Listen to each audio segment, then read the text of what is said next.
اسمع كيف كان دعاء النبي عليه الصلاة والسلام. رفع النبي عليه الصلاة والسلام يديه يدعو فقال اللهم إني أسألك أن تقضي يديني؟ لا. تشفي مريضي؟ لا. قال اللهم إني أعوذ بك من زوال نعمتك. أنت يا ربي أعطيتني يدين، أعوذ بك من زوالها. أعطيتني إيمان، أعطيتني عقل، أعطيتني سمع وبصر، أعوذ بك من زواله. رب قوم قد غدوا في نعمة زمنا والدهر ريان غدق، سكت الدهر زمانا عنهم ثم أبكاهم دما حين نطق. رب واحد يصبح في نعمه ويمسي وقد سلبت منه. انظر إلى المصابين اليوم بالإعاقات في المستشفيات وفي غيرها، اسأله كيف كنت؟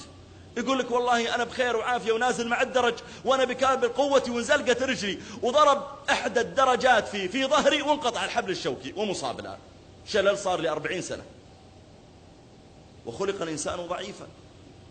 واحد من أصحابي أسأل الله أن يشفيه ويعافيه، والله العظيم أني زايره قبل أجل الحج بيومين، ضابط ومن طلابي، كان في الجامعة قبل سنوات، متخرج من أكثر من 20 سنة أظنها، مقدم أو معلق عقيد، ومن أحسن من عرفت من الناس. يبني بيت، زايره والله العظيم قبل يومين أو 3، يبني بيت ورقى فوق السطح فوق الخزان يمتر العزل اللي حطوه الشركة، حاطين العازل عشان الأمطار، يمتر عشان يحاسبهم، والهندي قاعد ماسك له وهو قاعد يرجع على ورا يمتر.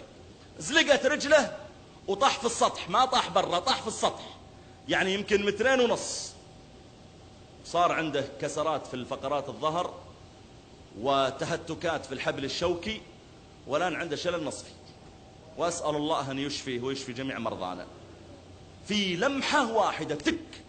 هل كان يتوقع أنه سيصاب بهذا؟ ناس يا جماعة فجأة عندي صداع قالوا والله عندك كذا من الأمراض. قل يا ربي أعوذ بك من زوال نعمتك. إذا دخلت بيتك وشفت عيالك طيبين، هذا يذاكر دروسه وهذا يضحك وهذا يتغدى، قل يا ربي أعوذ بك من زوال نعمتك.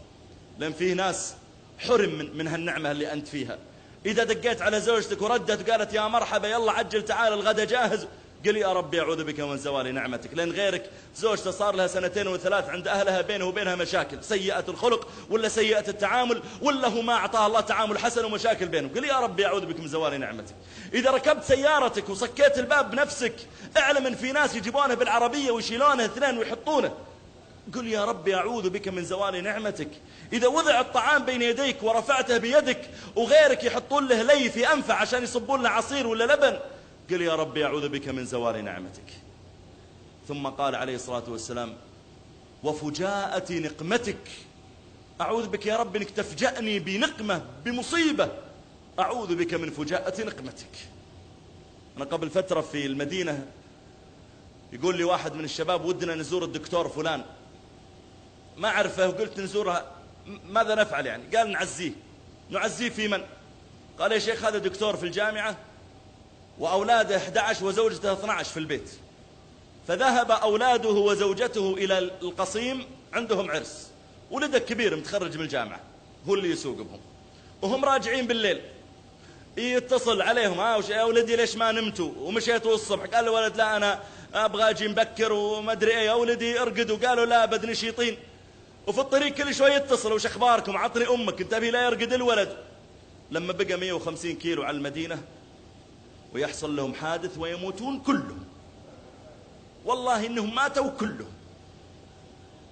الرجل كاد أن يجن. صح الرجل صالح نحسبه على خير وحافظ القرآن، لكن بشر يا أخي.